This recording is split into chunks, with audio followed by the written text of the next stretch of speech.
lagi bersama Miss Irni. Hari ini kita akan belajar tema 1, subtema 2, PB3. Pada pembelajaran sebelumnya, kalian sudah mengetahui fungsi dari peta. Peta berfungsi untuk mengetahui berbagai informasi.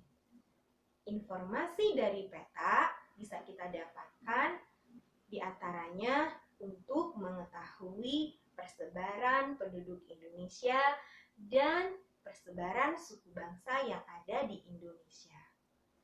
Sekarang kita akan mengetahui informasi dari peta tentang kepadatan penduduk di Indonesia. Kita lihat peta Indonesia berikut. Di sini terdapat pulau-pulau besar dan pulau-pulau kecil yang ada di Indonesia.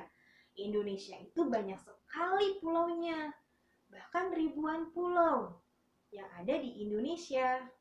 Sekarang Miss tunjukkan pulau-pulau di Indonesia. Ada Pulau Sumatera, Pulau Jawa, Pulau Kalimantan, Sulawesi, Papua, dan banyak lagi pulau-pulau yang ada di Indonesia.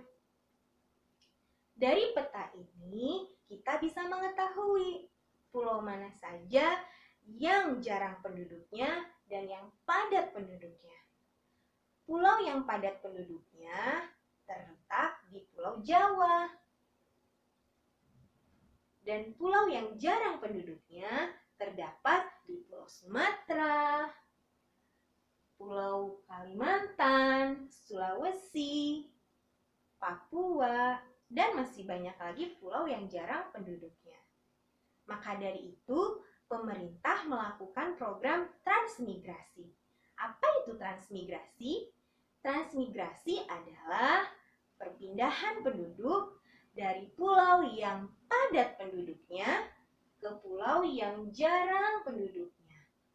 Tujuannya apa? Tujuan dari transmigrasi adalah memeratakan persebaran penduduk di Indonesia.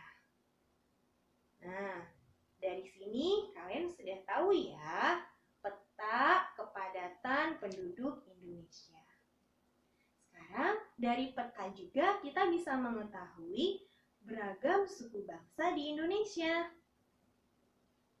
Indonesia merupakan negara yang sangat kaya. Kaya bukan hanya dari alam saja. Indonesia sangat kaya dan beragam dengan suku, bahasa, agama, kepercayaan, dan adat istiadat. Sekarang, Miss akan berikan contoh suku bangsa yang ada di Indonesia. Pertama, dari Pulau Sumatera. Di Pulau Sumatera terdapat banyak sekali suku bangsa. Di antaranya ada suku Aceh, terletak di Provinsi Nangro Aceh Darussalam, dan suku Batak terletak di Sumatera Utara. Kita geser ya ke Pulau Jawa. Di Pulau Jawa terdapat suku Sunda yang terletak di Provinsi Jawa Barat dan suku Betawi yang terletak di Provinsi Daerah Khusus Ibu Kota Jakarta. Yuk, kita bergeser ke Pulau Kalimantan. Di Pulau Kalimantan terdapat suku Dayak dan suku Kutai. Kemudian di Pulau Sulawesi terdapat suku Bugis dan suku Toraja. Di Pulau Papua terdapat suku Dani dan suku Asmat. Nah, itu adalah sedikit contoh suku-suku bangsa yang ada di Pulau Sumatera, Pulau Jawa, Kalimantan, Sulawesi, dan Papua. Tapi masih banyak sekali suku-suku bangsa di Indonesia. Ada ratusan, bahkan ribuan suku bangsakan. Nah, itu adalah informasi yang bisa kita dapatkan dari peta Indonesia. Miss ulangi, dari peta tersebut kita bisa mengetahui kepadatan penduduk Indonesia dan persebaran suku bangsa yang ada di Indonesia.